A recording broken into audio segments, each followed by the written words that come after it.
most unconscious modes of operation, most organizational structures in our society and culture do not recognize the animate nature of the body, do not recognize the aliveness of the body, including and even sometimes especially inside of a Western medical context.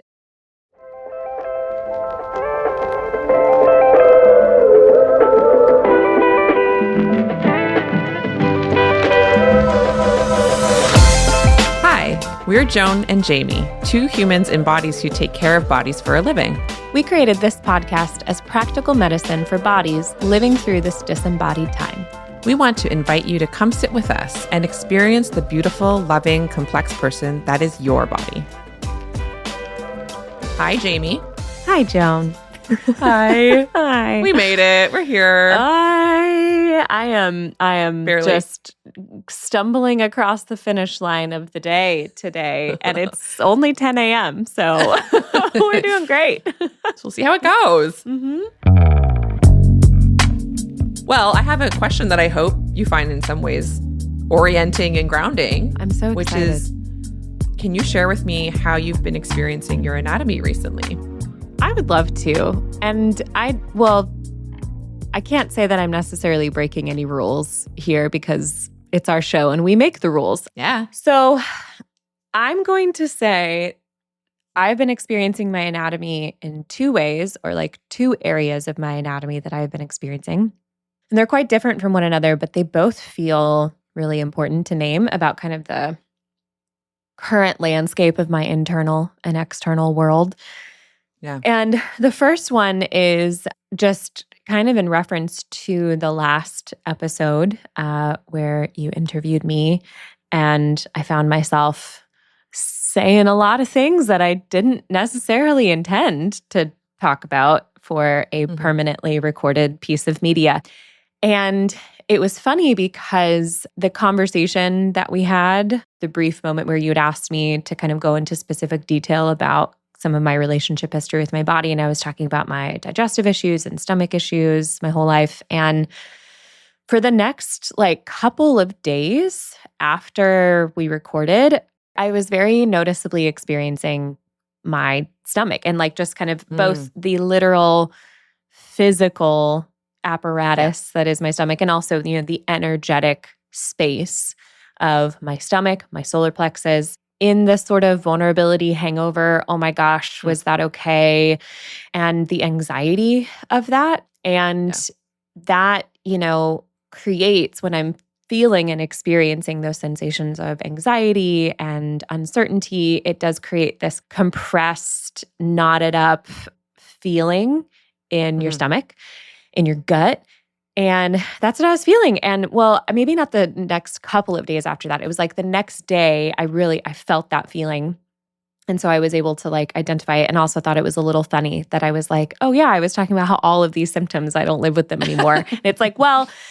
It's both true and not, right? Yeah. Because what I determined is so much of what I was living with for so much of my life was a manifestation of what was going on in my unconscious body, mind, and my nervous system. And so the presentation of those symptoms in my stomach did for me, in my gut, what that did for me is allowed me to go, oh, there's something in my emotional world in relationship to my nervous system that needs and deserves my attention and my tenderness and my care.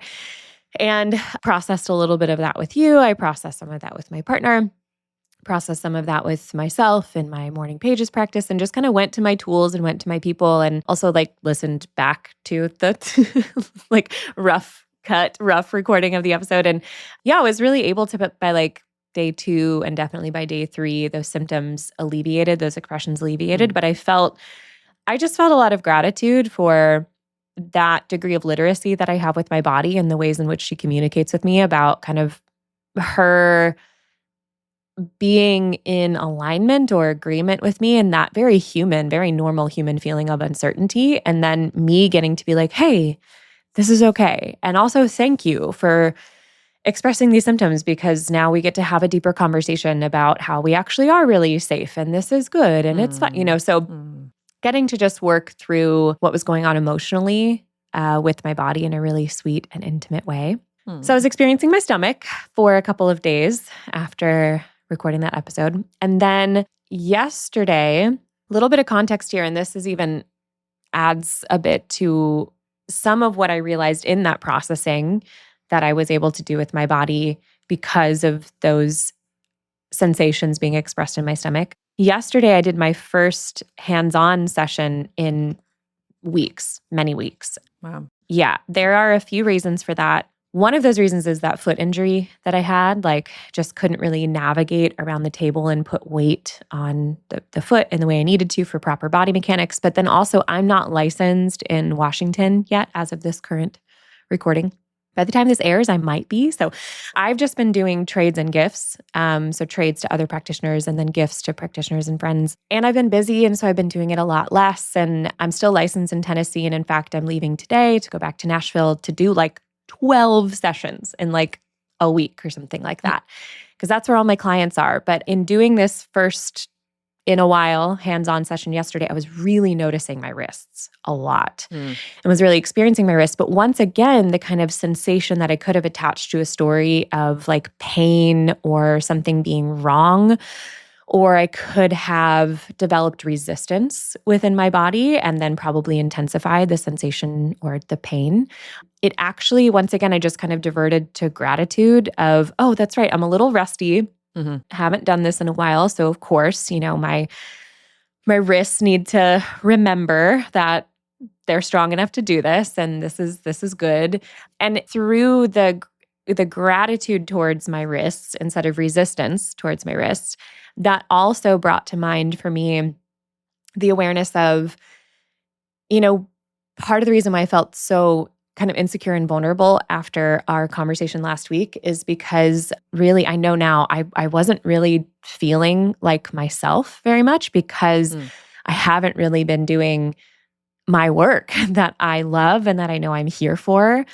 This is just a complicated season of life where I'm still in this like major prolonged transition, and there's so many pieces that have to be put in place. And also like I'm a part-time parent now. And so like half of my month, I'm just kind of responding and surviving and catching up. And that's a really abrupt adjustment for me. And so I'm in an interesting life moment to be recording permanent pieces of media talking about like my beliefs about bodies when I'm not really in a position where I'm getting to practice these very much. I'm currently, wanting and needing to start working with some new coaching clients as well. And I'm really wanting and needing to start, get licensed and start picking up the hours and the practice, the continual practice of touching bodies and remembering what I'm here for. And both of those two areas of my body, how I've been experiencing my anatomy in my stomach and then in my wrists over the last week, both were kind of indicators to me that it's time for me to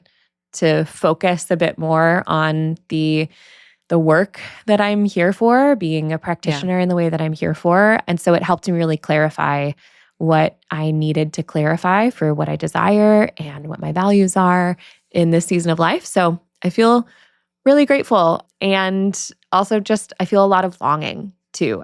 I'm really ready to go get my hands on some bodies after the next few days. So that is how my body and I have been in communication this week, how we have been experiencing each other. The body's always nudging us back to what we're here for. Yeah, I mean, that is the truest thing that I know and the belief I'm most committed to. So because of that, I'm committed to that belief. And therefore, any sensation that arises, I am committed to the belief that she's doing it on my behalf to get my attention about something I need to know. And that proved itself to be true with both of these this past week. Cool. So I feel really grateful. Yeah. How have you experienced your anatomy this week? I would say the most intense experience I've had of my anatomy has been actually while consuming, like watching a piece of media. And it was like, I would say pleasurable, positive media. And it was a really like intense joy and delight and glee, I'd say, are some of the emotion words I'd use. So I was experiencing my nervous system and feeling a lot of that like glowy fullness in your chest kind of sensation that I love to get. I know that for me, there's different ways I can use, whether it's social media or TV or movies, there's ways that I can be interacting with it where I'm trying to escape my body. Sure. But there's also something very magic when I'm in this headspace and with the intention, and the media presented to me is like a match made in heaven. Yeah. And that's what happened this week, Jamie. Have you ever seen the show Heartstopper? No, I It's on hadn't Netflix. even heard of it. Okay. I had only partially heard of it, and my sister had recommended it a while ago, and it was sort of on my list. And then I was sick, so then I still a little bit. And so I stayed home while kids and husband went out of the house, and I started watching it. And like, I could stop. I physically could stop, but I had no desire to stop because it was such a good time. So wow. I won't say everything I could say about this show because I'm in the enamored honeymoon obsessed phase, like, and just like beautiful. But it is, in summation, it's from the UK on Netflix. Great start, it's like already. Yes, queer teen romance show. Cute. That is not centered around tragedy. It's centered around queer joy. Like, wow. Really hard things happen. Yeah. So it's not like pretending that homophobia and transphobia and stuff don't exist. Like, they experience hard things, but that's not the center. Yeah. And, you know, the love interests aren't immediately killed off like it can happen, especially with queer characters and other stories, if you've noticed. So it's these two teenage boys falling in love. And it filled me with such joy and delight. So just by your face, you're so delighted by this. I can't stop thinking about them. I may have like found a podcast where people just like in very deep detail like describe each episode, and like the emotional sense that I have. You know, squee, like when you're like squee, like it's like a fanfic kind of term. It's but squee like, in your body.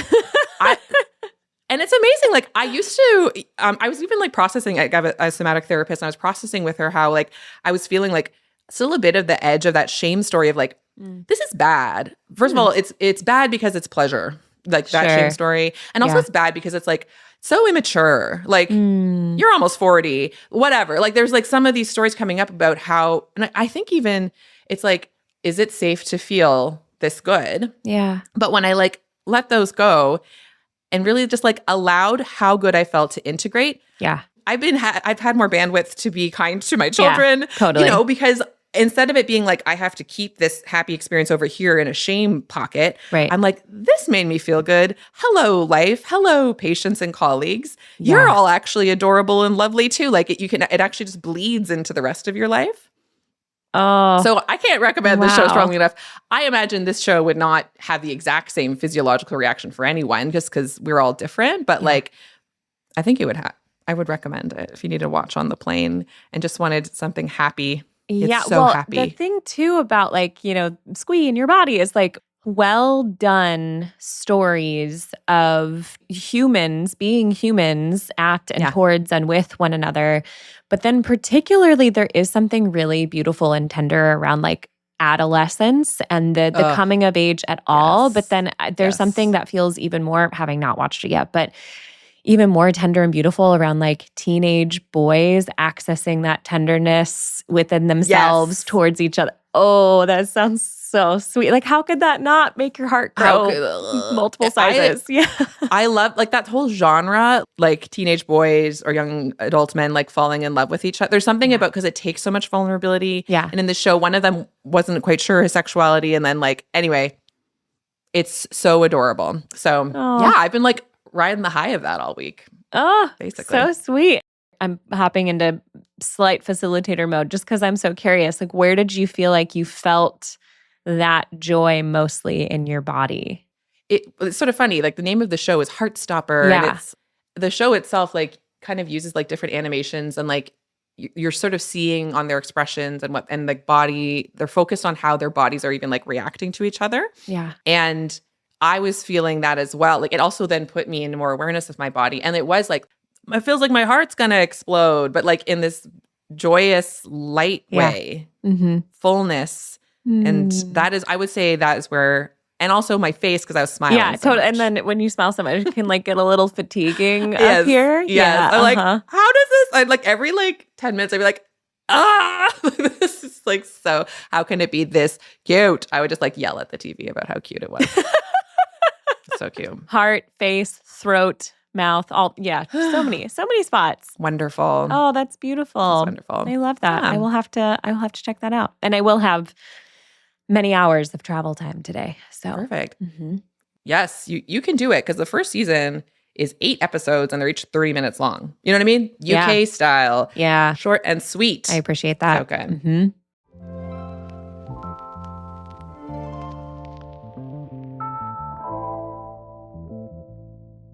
All right. Well, let's get into what we were going to talk about today. Yes. Jamie, I would like to hear, like, in some ways, this season and like the names and the concepts come from your mind in terms of how you articulate core truths that you have experienced to be true for yourself and other bodies about bodies. Yeah. So this first one is your body is alive. Your body is living matter is another way I've heard you say it. I would love to hear you talk even a little bit about why that feels important to say first.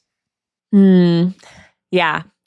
Describing kind of the intentionality behind the order of these 4 principles. Well, because I am recalling when we were in the kind of prolonged sort of year-long planning phase for this, and when we finally got to the awareness that we wanted to focus this first season on unpacking these principles, we did put intention towards the order in which we were talking about them. And it feels important for this one to be first because it's none of the other ones belong or make sense or apply or could even be true unless this is true, unless your body is alive. And that's, I don't know, it's kind of similar to the 4th principle, like your body's going to die. There is this kind of like duh quality to it. But when you think about, there is a difference between conceptually agreeing with a statement that you know the opposite of is not true, if that makes sense, put it that way.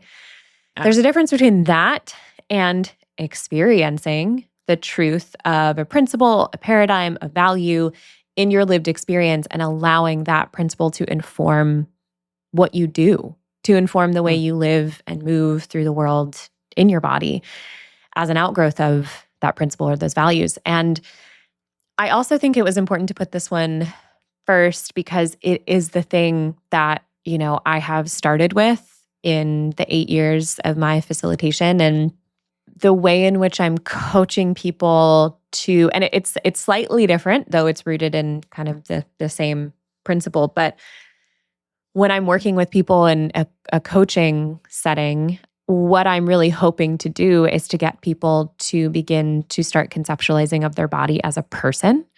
I mean, the main reason for that is that just is that's what came through for me almost 10 years ago as just making the most sense of referring to my body as her and she rather than it. And it was just really simple. It's like, who else do I refer to as? It's people. It's people. And then I was like, well, she is a people. She's a person. She's a person. She's a human body.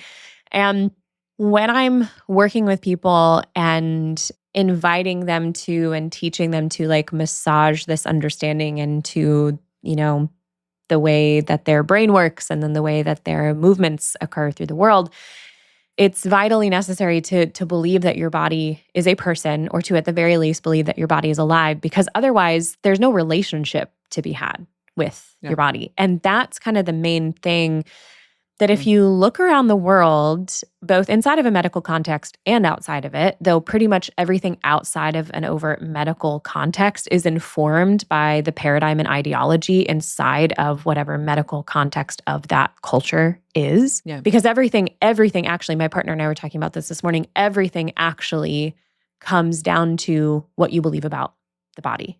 Everything. Yes.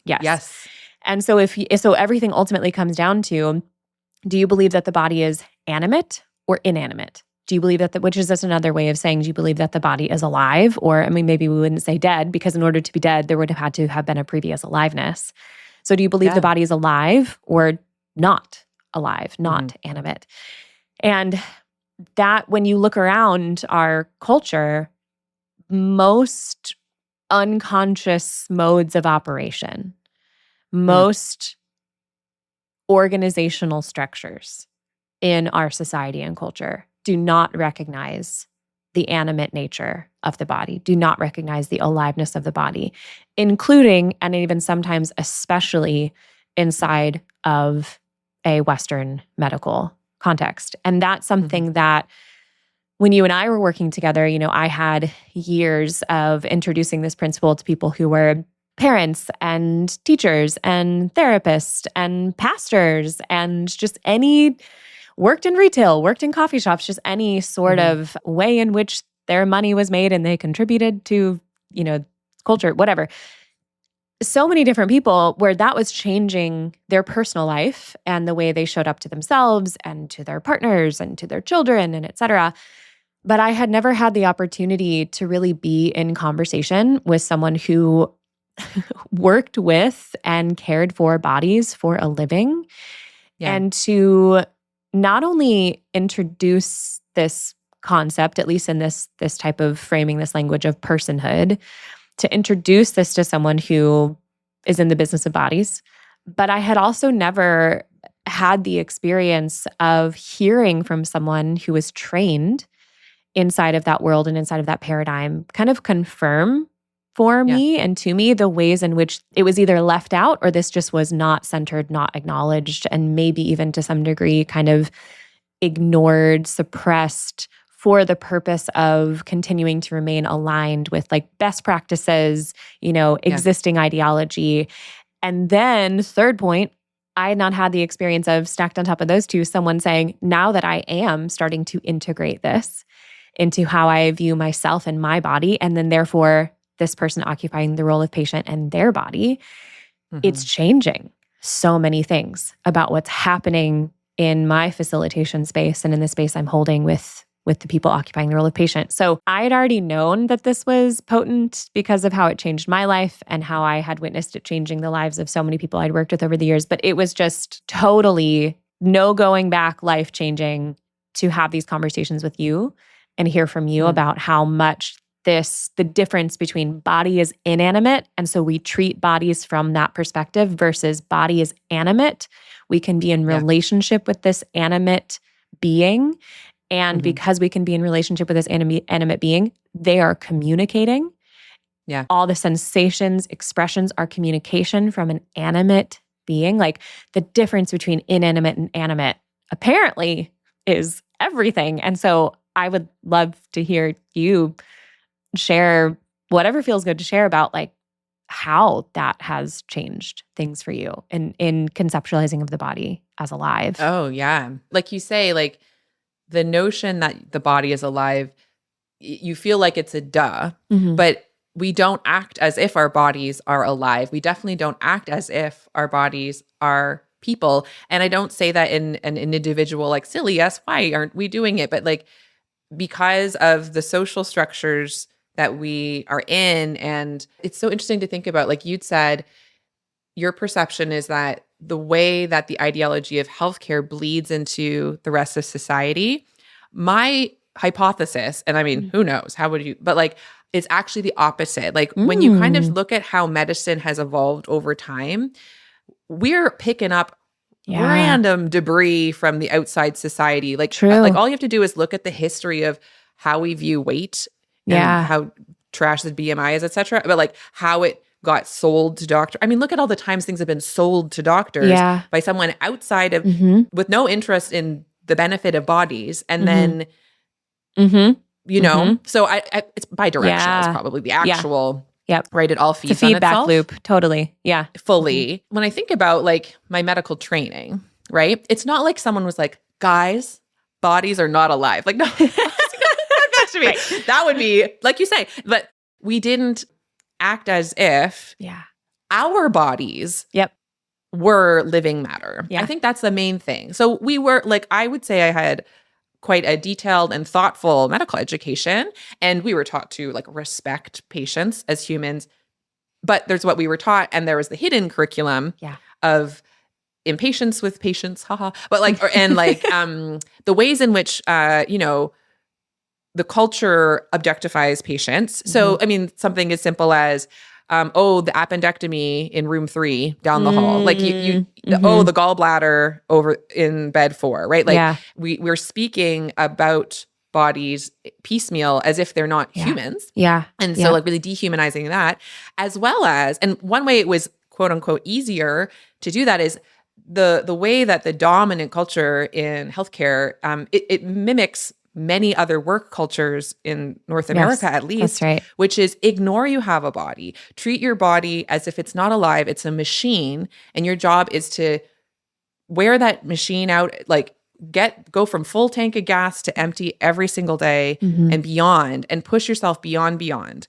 And it would be mixed up, like your body is the vessel through which that you provide care, so you're only as good as how much care you provide. So if your body is not capable of providing as much care, you are a less good clinician. Like those sorts of messages. And in order to be a better clinician, push the body. Past and those, override the body's because if natural, the body is inanimate and we'll get into the tells the truth and the wholeness and vitality and but somewhere in here, and maybe in all of them, it's, hey, your body is also like loving and kind. And so these signals that they're sending up in an effort to get you to slow down, not all the time, because, it's a relationship. So it's very dynamic. It's like sometimes your body is wanting you to stop or slow. And what you really need to do is like push and find some resilience. But then there's also other times where your body is wanting to stop or slow in order to achieve rest and regulation that's necessary. And so if we don't know that the body is alive and we don't know that relationship is what is needed to be in relationship with the body, we just think it is a subject-object dynamic. And so that object is permanently subject to our whims and just what we decide. And often, as I hear you describing here, like that gets complex because there could be a situation where you think that your work ethic is your idea, but if you are inside of a specific context that is telling you or expecting you to work in a certain way in order to succeed or be good or be validated or be able to be in practice at all, that's not really your idea. So that's being externally imposed upon you, and then you are absorbing that as if it's your idea, and then you are imposing that upon your body. And then meanwhile, she's like, I'm trying to get your attention about like what I do and don't have capacity for. And she's trying to get your attention so that she can partner with you to make you most successful in the world and most stable and most impactful. And when we can't get to them and can't hear them because we don't even think there's someone to hear in the first place, that is where, just massive amounts of burnout occurs because of this dynamic you're describing. Yeah, exactly. Like you just think about, no matter what was coming out of anyone's mouth, what it says about how we think about bodies, if what we ask of the bodies who care for other bodies is to stay up all night, often, like thankfully it's changing, but it used to be like multiple nights in a row. And then, with 48 hours of no sleep sometimes, or very, very little sleep and not in a rested state, often undernourished, dehydrated, and bladder's too full. Like these are hilarious jokes that we tell. That's what doctors do. And like, so how does that not bleed into, first of all, it completely bleeds into how you treat your bodies, because your body is your body, and also how it bleeds into how you treat the bodies you're supposed to be caring for. Like it's a setup that shows that there's no one consciously maniacally doing this, but like it's clear that the dominant ideology is not that our bodies are alive. That's just like, and it's just shown itself to be true in so many ways, right? The other way I was thinking that like it's still, maybe someone would still put it in the category of like aliveness, but like the notion of like mind dominance over body. So maybe it's like we can accept that we have a brain. Like a lot of people, in healthcare, especially in medicine, had to do a lot of academic training, and we are very prized and praised for our brain's ability, and our brain is part of our body. And I do think that is why, like literally, if you sort of asked me for like my ethos of like what I think, like why I have a body, I would say my body's job is to be the life support for my brain. Like that's what I kind of would have said. No one consciously taught me that per se, but that's what was most important was my brain, because I've that was heard the thing that. that was producing. Yes, I've heard that expressed in so many different ways, but that same idea, over and over and over throughout the years that I've been facilitating, just like that being people recognizing that that is what they were either overtly taught or just like the ideology they found themselves in alignment with unconsciously, is that the most important part is the brain. And so the body, it's a brilliant way to put it. The body is just providing life support for the brain. Yeah. And so the body, it is this hierarchical kind of like brain's more important, Yes. body is less than. Yeah. Mm-hmm. And so it really blew my mind when I forget where I read it or if I came to realization myself, but it's like that it's literally the opposite. Mm-hmm. Like the brain's only job is to facilitate life in the rest of the body. Yeah. I was like, like I still have, like I have a quotes app and that's one of them. It's like your brain is only job is to keep the rest of your body alive. Yeah. Yep. It doesn't have a special other job. Like it's even fascinating to think of like how we think, creativity, that in some ways, all of that is still technically meant to be produced in order to contribute to our aliveness. Right. Well, and I've said it this way before, and this isn't a totally true way to say it. Like, it's not really that the problem, quote unquote, is that we have these big old brains and they're just getting in the way of our ability to be with her. No, like my cat has a brain too, but like he doesn't have consciousness. Like he does, but not quite, you know what I mean? Like as far as we can tell. Yeah, as far as we can tell. I don't know, he might. The thinking mind, like the active chatter, the this is who I think I am, the development of a personality, the development of development and then commitment to an identity, and then kind of like centering that identity in the way that you understand yourself and the way that you understand everything going on around you. Like that is the thing that we have going on here. It's weird, right? Because like no other animal has that going on inside them as far as we can tell, as far as we know. But there are some hairy things that can come about when you have the ability to like story tell inside the brain. And so that is the thing that I think has ultimately, like, it's not the issue of the having of the brain, because like you said, just physiologically on a basic level, the brain's job is to power the body. Same with my cat. My cat's brain's job is to power the body. But this consciousness thing of just this desire to understand and tell stories and make meaning, like it's beautiful and it's complicated. And so that also, I think, is a way in which we can often get in our own way of remembering this fundamental truth that the body is alive by wishing that were not the case, by wishing that that wasn't true, because the story we're telling ourselves is the story that we would prefer, that the body is not animate. And so we do get to just be in charge. And the story we tell ourselves about what is or is not going on in the body based on, the story that most serves our perspective of what we think we want in the present moment. There's just so many ways in which that can get really complicated. And really, all that current medical ideology and practice is just the current expression of that has dominance right now, based on the largest collective agreement around those conclusions.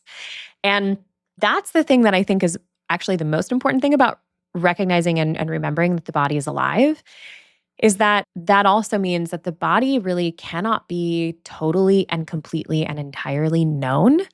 And any sort of even well-intended hubris of believing that this is maybe a really rudimentary example, but I'm holding a coffee cup in my hand and it's an inanimate object, though it is also made of, I don't know, everything is technically alive when you really get it all the way down to its, deepest molecular level. But like there is a way in which I can kind of fully know this inanimate object because there's no internality to know about this mug. Yep. I can see its shape and its form, and the inanimate nature of this mug allows me to kind of mostly just take in the external, the externals of it, take in the data about the externals, and there isn't an internal of this mug to know.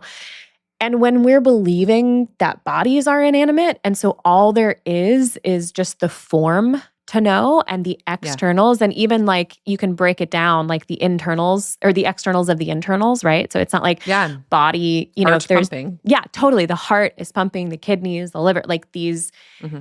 specific singular entities that are kind of functioning in cooperation, to not believe that there is like an internality or a knowledge or a wisdom or a complexity or a dynamism to the cells and the knowing of the cells and how they communicate with one another. And then if you go even further with all my woo shit, it's like also everything's energy.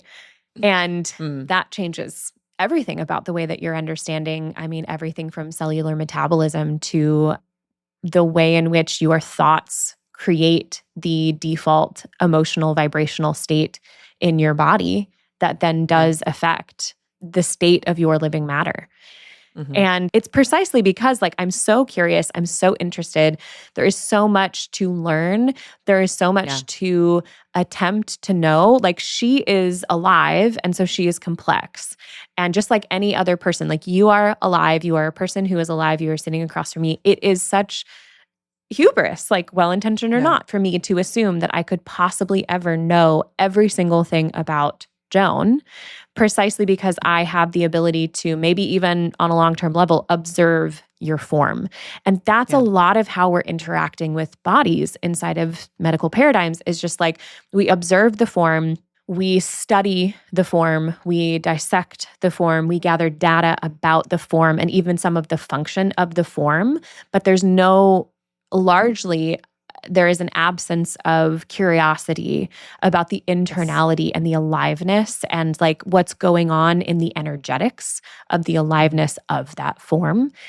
And that is what I have found, especially now that I touch bodies for a living. Like, I'm not necessarily trying to gather data for the purpose of like fixing or changing a state. There definitely are times where someone can come to me and say, obviously, like I've got this pain in my body or this, or because I do a lot of energy work as well. I work with a lot of people who are able to articulate that they can feel kind of like a stuckness, or whether they know it or not, or there's ways in which I can do muscle testing and things to determine if there is like stuck energy or blocked emotions in their body and where. And so there can be this element of, I would like for what is currently expressing to shift in a way where it is no longer currently expressing or something different is expressing. But for the most part, my intention when I am with a body and my hands are on a body and I'm tending to a body, I'm not trying to get them anywhere. I am actually Yes. just trying to bring my full presence and be, and then facilitate co-regulation. I Yeah. am mostly focused on my breathing and my presence so that when that person, probably in about 10 to 15 minutes, totally drops offline and is in a deep parasympathetic state and snoring, like it does feel so ineffable sometimes. And this is why I'm really currently in a moment where I'm really missing my work, because like I love having these conversations, obviously. And what I love the most in my life right now is just shutting up and just being with a body and just like taking in the information, the data, and like confirming to that body wordlessly, I know you're here. I know you're Yeah. alive. I know you are Oh. doing everything in an effort to, save and love and make well this person that you are just deeply committed to. Like from what you have communicated to me and from my previous experiences inside of medical spaces, I haven't felt that very often. Just this Yes. recognition of the ineffable sacredness of the energy that is occurring in my body, the aliveness, the animate nature of my body. It speaks to, again, like how the way medical systems are structured objectifies the body. Because it's like, say someone described healthcare like you just described, like, why aren't we having like the sacred aliveness of bodies being centered? In the past, I would have felt like basically like the internalized self-oppression, defensive-ness of like, we don't have time for that. We have to see Yeah. 30 Yeah. patients. Do you know how many people need our help? Do you Right. know how we have to get through them? Do you know how I'm paid? I'm paid per visit. And it doesn't actually matter how long that visit takes. I get more money if I see more people. Yep. Like you see how like that's the whole fee for service structure, right? Yep. I have to meet this many outcomes, or I have to make sure this many patients have an evaluation that's happy for me. Those aren't some of mine. But like, I know places in the States where like we have all these objectives that get in the way of simply meeting the bodies of the people. That's sort of ideally the primary objective of what the heck I'm doing when I go to work. There's so many other objectives that get prioritized that leave it. And it's very dissatisfying as a healthcare provider. There was ways I'd get the hits of like the times patients would express happiness about my care to me, the times where I would feel like I knew the answer and give it. Like there would be times where it felt zippy, but like the kind of satisfaction that I can feel now, it's in a completely different way than I knew was possible before. It feels a lot closer to what I kind of hoped medicine would feel like, actually. Yes. Well, and I know we've talked about this privately before, and maybe we've even touched on this in previous episodes already, but I cannot help but imagine how much more people would be, and you all are a people. You are peoples, including you. Yeah.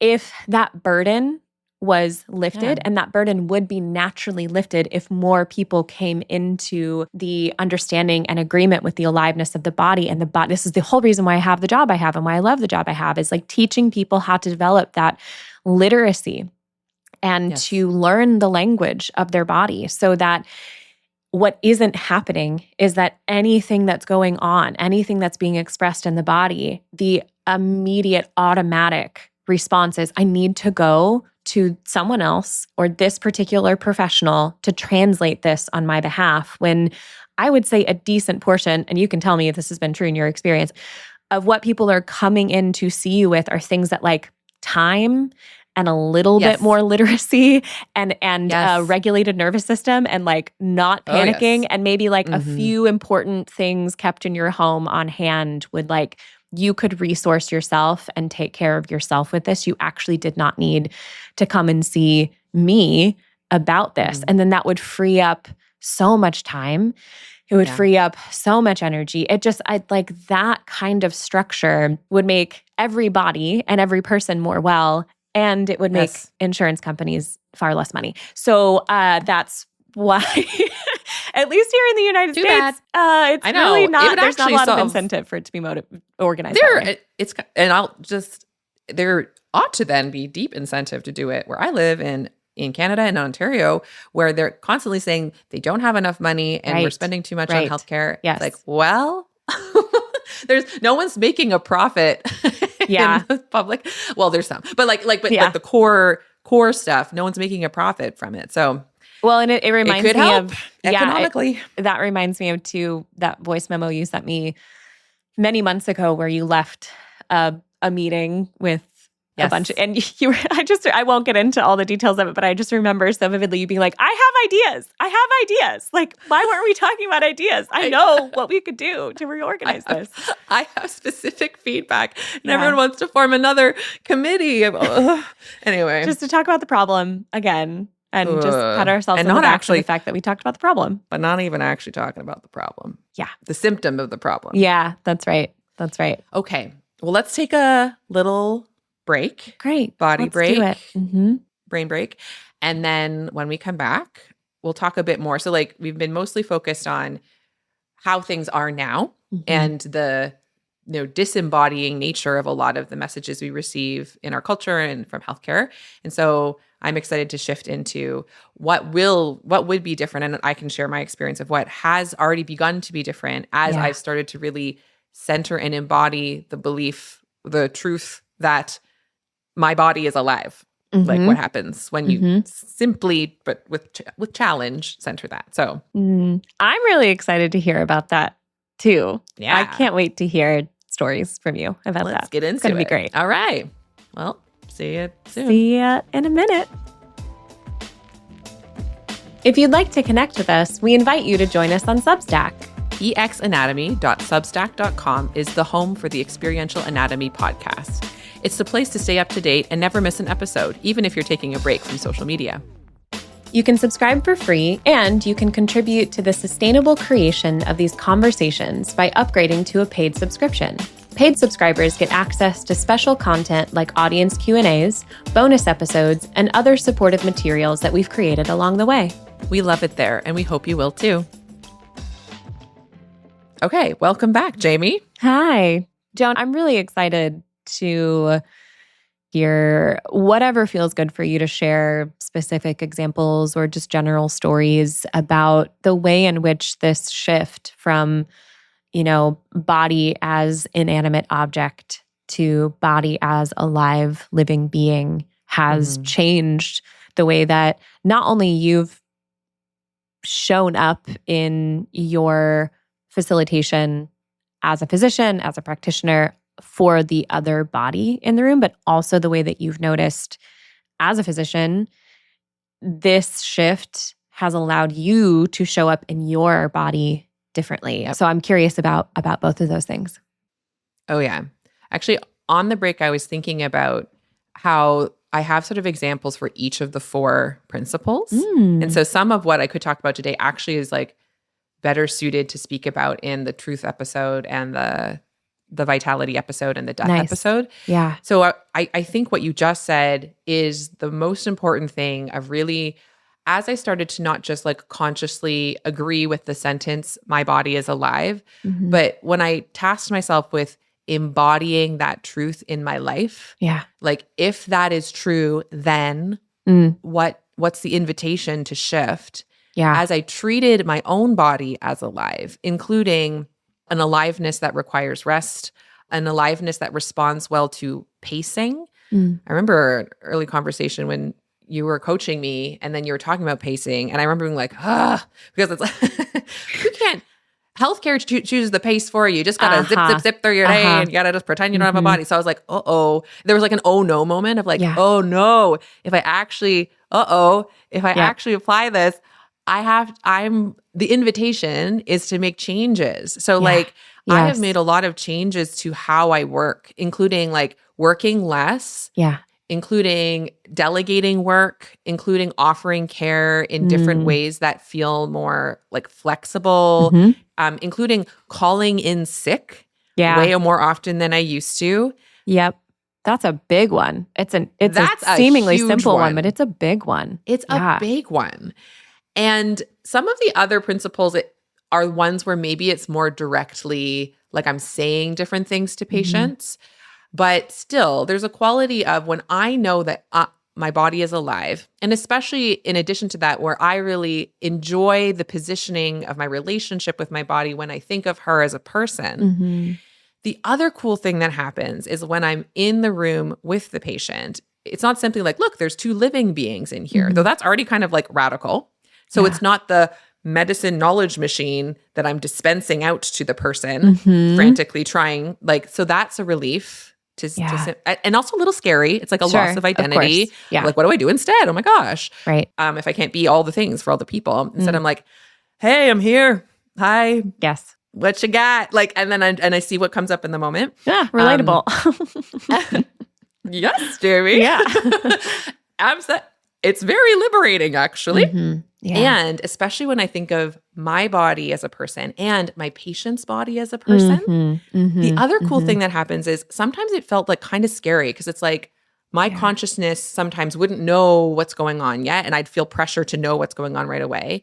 The patient's consciousness would not know what's going on and maybe feel anxious or frantic about what's going on.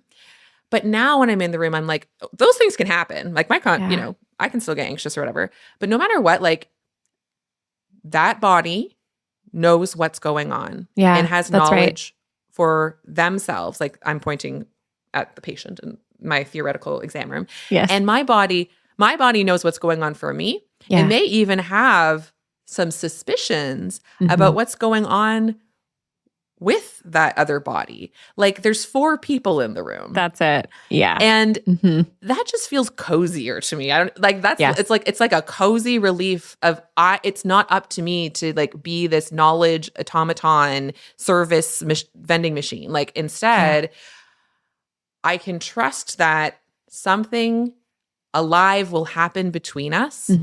Like I think about co-creation of care with my patients now as like the only way to describe what I do, where I'm like offering and they're offering back, and then we make something together. Like the other podcast I have, the logo I had designed like by my friend. It's like someone occupying role of physician, someone occupying role of patient, and they're both looking down at this like heart that's sprouting something, because it really feels like that aliveness. That's what happens when I understand that I am alive and they are alive, is then we can make something alive together versus a static management plan with 5 points. And I mean, I still like say 5 things. It's not like I'm giving them a crocodile for a prescription or something. Like, I'm still using words. I'm still communicating. But like the feeling of it is so different. The feeling is like exploration, curiosity. Like, I'm watching this thing grow and bloom. And when I say thing, I mean this understanding of what may be happening in this person's body. Yeah. And nothing has to be fixed. Nothing has to be figured out. No mystery needs to be solved in a way, Sherlock Holmesian, where it all lines up. Though it's cool when it does. That's a freaking delight when it happens. Like, that's a high. You're like, woo, that's like so neat. But like when it's a spirit of like discovery.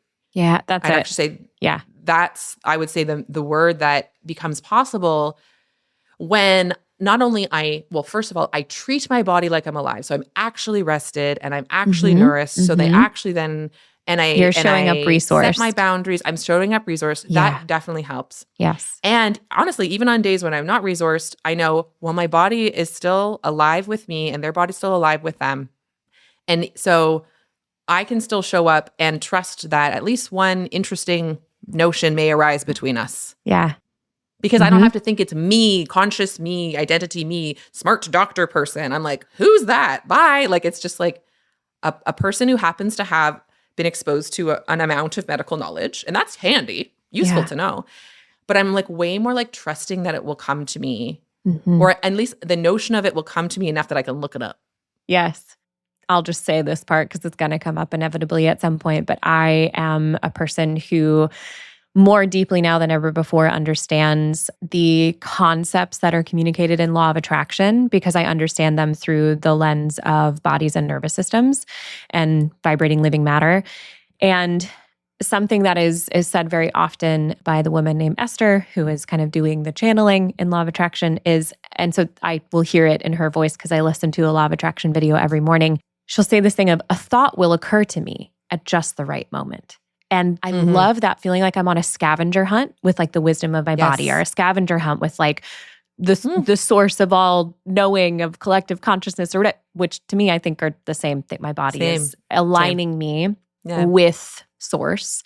That is the point, in my opinion. My deepest belief is the point of having a body is for awakening back into alignment with source. That's what I believe. And so if that is true, then this idea of, from a regulated state of, accepted non-resistant surrender, a thought will occur to me at just the right moment. And that's actually all I need is the next thought. Right now, I know that I'm going back to Nashville to do the next round of my yoga teacher training and to do like 12 hands-on sessions with my clients. And that is the only thing I know, is that is what I need next. That's all I know. And so I can't know, don't need to know, will cause myself a lot of suffering if I try to know what comes after. Stop trying to know. That, exactly. And that idea of care and body care, health and human care, being expressed through this kind of like, a thought will occur to me. If I am in a state of accepted, non-resistant surrender and not putting this pressure on myself, like a thought will occur to me and I can just follow the breadcrumb of that next thought and offer it as a possibility in this moment of curious, compassionate co-creation that I am having with, like you said, and I love this, I've heard you say it before, but these 4 people in the room. There's them and their body, and there's me and my body, and we are all on this committee together in, alignment with the belief that that body is committed to wholeness and vitality. And when you were sharing, I just started writing down a few different words, and these kind of contrasting words for the first way in which you were describing kind of what you have found yourself moving into and moving towards in your practice, where it sounds like the 2 words I wrote down were it sounds like the care you're offering now gets to be something more like a gift and an adventure. And there's something about like the unknown of that I too, love right? that. Like every good movie, Yes. it's like you're going on an adventure, but all you have is this map or this encounter with this strange shadowy figure who tells you to go to this first place. And then you'll, and like Lord of the Rings, all Gandalf says is go to this village and you'll find this. They don't know how to get to where they're going ultimately. So there's that unknown.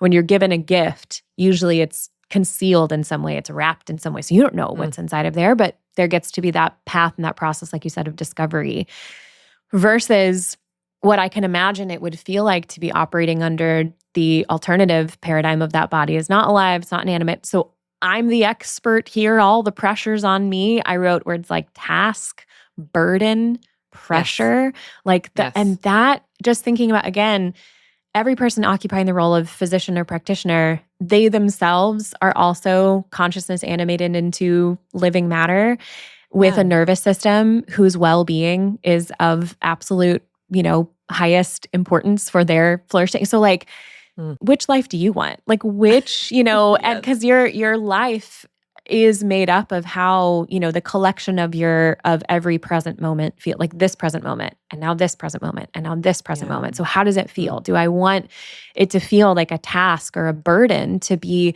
holding space with another human being, trying to help them understand their bodies and what's going on in their bodies? Do I want the lived experience where that feels like a task and a burden? Or do I want the lived experience where that feels like a gift and an adventure? And that also loops me back to another thing I wrote down while you were sharing, is something that kind of feels important to name now in light of the last episode we recorded, and even just kind of this bridge moment between like, okay, I just had my interview and now we're going into these 4 principles, and the amount of times that I have stated that my deepest belief that everything can be healed.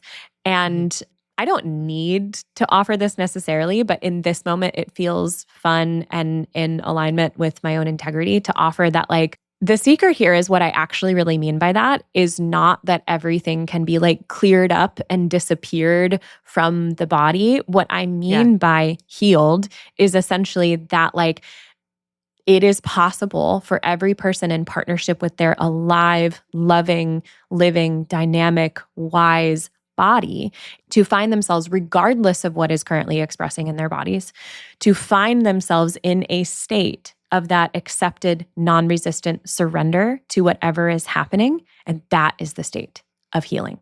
That is healing. That's it. Yeah.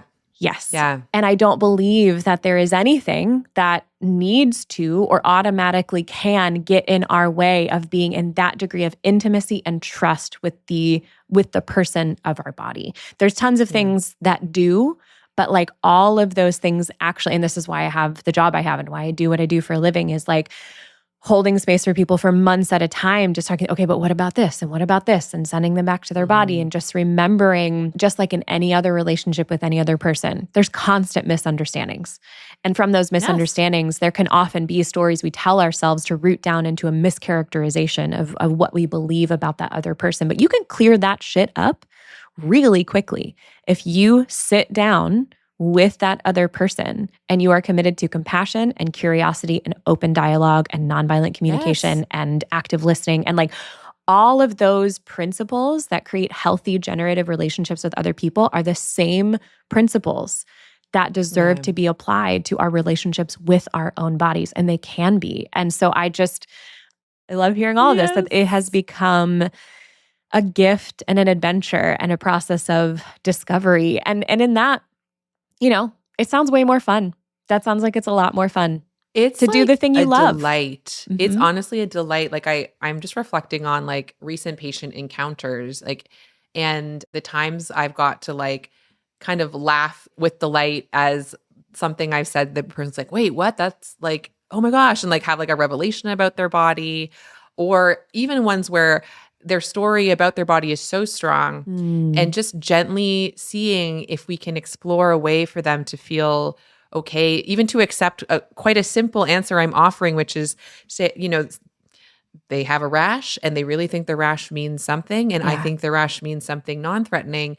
And you'd think that's the end of the story. But depending on what's happening, sometimes that can feel dismissive, right? And so instead of feeling like, oh, now you're going to let me, I told you what's, but it's like, let's just explore everything about what the story is about your rash and what it means to you, and not offer them false reassurance though. Like I can think of a recent conversation when someone's like, but what if I do have blah, blah thing, that I said right to them, like, you are never, probably ever, going to hear me say anything is 100% in medicine. So anything's possible. I think it's a low chance. I think I would be surprised. Like I use those sorts of languages instead. And as I did that, all that was not trying to convince the other person to have the same belief as me, but it was a dance of regulation with their body and their nervous system to see if I could build enough trust that they could trust that maybe it's possible that they aren't dying the second. Yeah, maybe it's possible that the story that they're telling themselves about their body right now is not rooted in the facts and the data of the present moment, and their body actually deserves more curiosity than they are extending to their body right now for totally understandable and legitimate unconscious body, mind, nervous system based reasons. Yes. Oh, and just the fear we all have our body. And like at the beginning of my career, I would have thought like you can't say experiment to a patient. And now I'm constantly being like, another patient I can think of, I was like, yeah, like every time we start a medicine, it's actually always an experiment. Yeah. Even if experiments have been done about this treatment or this experiment, so we know that a large percentage of a other group of humans got benefit, but not everyone, because like I'm literally never. So it's like totally every time it's an experiment, and saying that with the confidence of knowing that's all it could ever be. Yep. Sometimes people still seem anxious about it, but I think because I'm being honest about what's really happening, yes, it creates trust, and that's what our bodies really respond to. I think that's right. So, because there's if there's 4 people in the room, there's the person, and then there's the body, and that's what I think about too. Like when you are telling the truth, remember the truth is always a relaxing space to be in. So when you're telling the truth, the person, the consciousness, the thoughts, the beliefs are just thoughts practiced over and over and over. And then oftentimes like our identity is rooted in, our beliefs and those practiced thoughts. And so there's there's all of that. There's that little entity of consciousness that could be experiencing what you're saying in a particular way. But then there is the body that cannot respond to truth in any other way than increased regulation, increased peace. Now, the person, the consciousness could totally, resist that within themselves, but the body is in that moment trying to communicate, send signals, is trying to invite that consciousness to come into alignment with the regulation that is attempting to occur and emerge in the body, because that body is recognizing, oh, this feels better because it's true. So the person might want answers. The body just wants the truth. The truth. And almost always the truth is, I don't know, or we don't know yet, or let's go find out. Like that, it is, again, that process of discovery and experimentation. And that also reinforces, it puts you in the position of being able to reinforce that person's sense of agency. Yes. What a relief. I don't have all the answers. Yeah. And because everything is an experiment, let's try this method, or let's try this substance. Yeah. Let's try it. And then you gather your own data, because that's the only way we're going to know. I can't tell you. Nobody can tell you. The studies that have been done can't tell you, because your body wasn't in that study. So the only way that you can find out what does work for you is you have to try it. And so again, like somatic literacy, body literacy, the ability to notice and interpret what is going on with your body, you have to be able to some degree, you have to be able to know what a yes feels like and what a no feels like in your body in order to run the experiment and the way that the experiment needs to be run. And so that's a whole kind of other avenue. But just even beginning with people from this place of, I'm not going to tell you what is going to work, because I can't tell you what does 100% of the time work, because nothing 100% of the time works. So what I can do is tell you the truth. What I can do is resource and regulate my own self, so that when you are here with me, your body is able to co-regulate to my resourcing and regulation. And I can invite you to remember your own resilience, that like you can trust your body.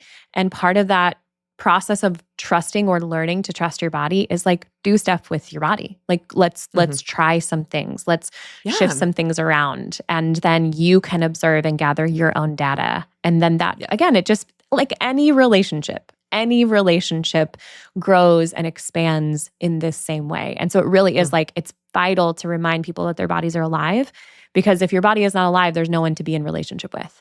This is a principle in my online course, is just like, and for some reason I always use the example of a blender. I don't really know why, but like there's no relationship to be had with a blender. You know, it's just, again, it's like this coffee mug. It's an inanimate object. It just does what it's told. But when your body, when you recognize and remember that your body is alive and there is a relationship to be had there's a responsibility to that relationship. And that responsibility, a lot of our words, that responsibility necessitates both regulation and resilience. Because sometimes your body, your very alive body, is remembering things and expressing their remembrance of what is not accurate to the present moment. And they really need you to be the adult in the room and ask them to trust you and bring them into regulation. And sometimes your body actually knows things about the present moment that you might be resisting and that you might not want. So your body's like, can you access our resilience? Like I think about a hot yoga class where the unconscious body mind is like, I'm dying. And I'm not. I actually know I'm not. I understand why my body is under the impression that that's happening. But that's one of those moments where I get to tell her the truth and remind her that she's actually safe. So it's this dance. Again, it's language I use a lot of. Yeah, if your body is alive, then it is a relationship. And if it is a relationship, the best dynamic in a relationship is one where there is a shifting, a flowing, a fluidity between who leads and who follows. It's a dance. I'm so excited for future episodes too, actually, to get more into like the truth part and the wholeness and vitality part. And having said that, I feel like this is a good spot for us to close out. Is it feeling good for you? Yeah. Any final thoughts regarding the body being alive, the aliveness of the body? Maybe any final thoughts or expressions on how it has impacted your relationship with her?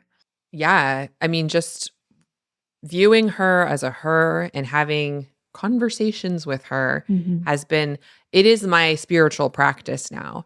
I currently don't really have a need to decide about anything outside of that. Like, I love your language of source. And for me right now, really, it's simply, I know that my body and I are constant companions and will be for this lifetime. And the fact that I get to have like a friendly relationship with her, it really changes everything. I'm going to get teary because it's like, it really is life-changing in a way that other kinds of work of like, heal your inner critic, or I don't know, whatever, like therapeutic stuff that is nice too. But this, it's like, I don't even have to analyze or it simply becomes relational, and it just opens this portal to never feeling alone. Yeah. And it just feels like right now I'm feeling like the buzzy vibration of my body. Like, and literally that's always accessible to us. Yes. Yeah. And hard to access sometimes, but you saying that part reminds me of one of my favorite books. It's called Waking. It's by Matthew Sanford. And he is a person who, when he was an adolescent, I think early adolescence, was in a really horrific car accident, woke up in the hospital, paralyzed from the chest down. And it is largely the overarching kind of arc of the story is about his path to discovering yoga. But what that discovery of yoga did for him is it reminded him of the existence of what he calls the subtle body, or like the energetic body. And he states really clearly that, you know, when he woke up in the hospital, mostly paralyzed, he was told over and over and over, he didn't have feeling anywhere. He was told, that's how it works. That's how paralysis works. You don't have sensation. And yet he was like, I do though. And what he was sensing, he now knows as a grown person, having practiced yoga and tuning in, intentionally tuning into that energetic body for such a long time. he now knows that's what his, I think like 12, 13-year-old self was sensing. But the adults around him, some like all well-meaning, his parents, or I think parent, still remaining living parent, but largely practitioners and doctors were so afraid that he was going into some sort of, state of disbelief.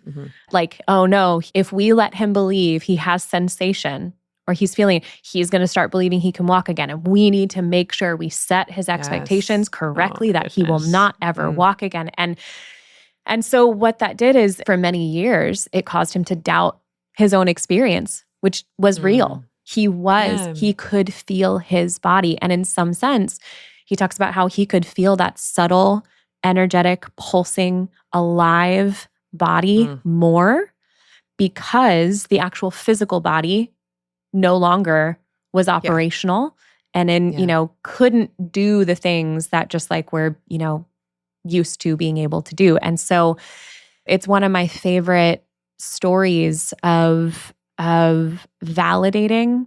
And this is also another reason why like I just, again, this belief of like everything can be healed, because this Matthew Sanford operates from the belief that he is in a whole body. He is how hearing his interview with Krista Tippett and reading this book is how I really arrived at that particular language of, because his whole philosophy is the body is always moving towards living.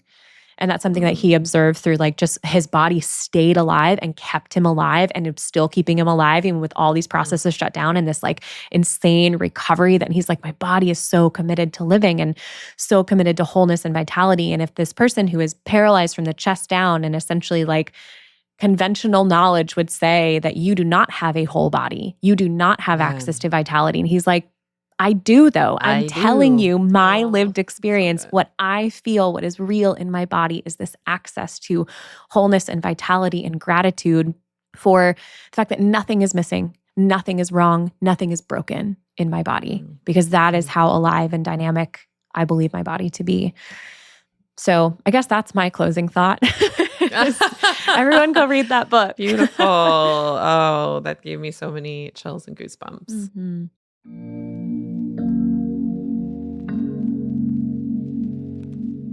Well, it's time for me to ask you, in light of this conversation about your brilliant, alive, wise body, is there a specific part of your brilliant, alive, wise body that you would like to appreciate or send dedication, gratitude towards today?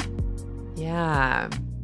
I think I'm going to send gratitude to goosebumps. Oh. I remember listening to a podcast where someone was talking about the theory of why goosebumps happen. And I feel like I maybe heard this once too, but I can't quite grasp it either. It's probably like a radio lab or something. Yes. The thing that I love is like, goosebumps is such an experience of aliveness. Yeah. Like it's an awakening because it's sort of often full body chills, same thing, where you're just like, whoa. And the fact that happens in moments of awe or like other strong emotions, it's like your body is waking you up. Yes. And so much you can be like, see, look, and you show it to other people.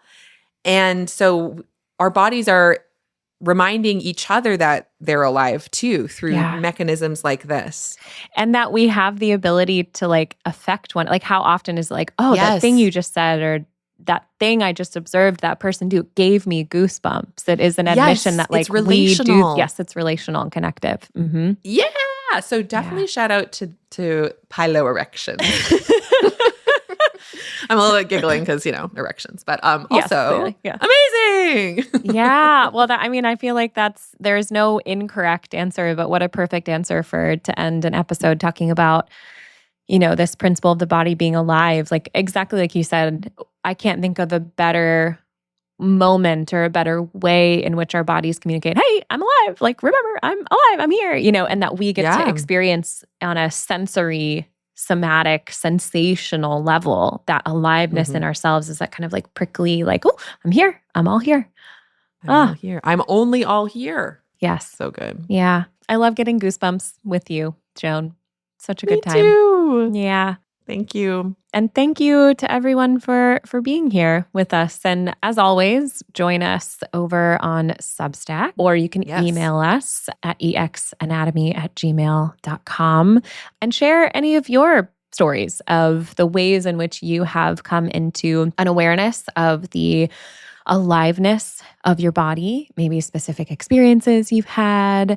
Maybe you can tell us the last time you got goosebumps that felt really great and reminded you of the aliveness of your body. And any thoughts or feedback that you might want to share from this conversation today, we would love to be in dialogue with you and with your bodies. So join us over on Substack or shoot us an email. And until then, we will see you next time.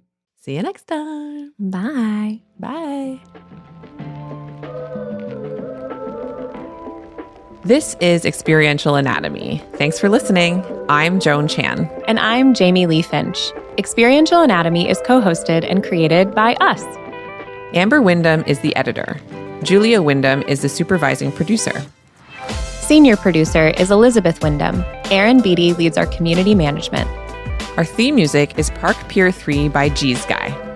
If you have any thoughts, questions, or stories to share about this week's episode, email us at exanatomy@gmail.com. Please follow, rate, and review on your favorite podcast platform. And remember to join us over at exanatomy.substack.com. Experiential Anatomy is produced by Windhaven Productions.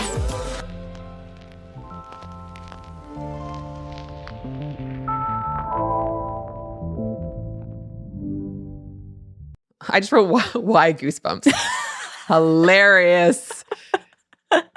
That's so funny. Happen. Let me add happen on the end.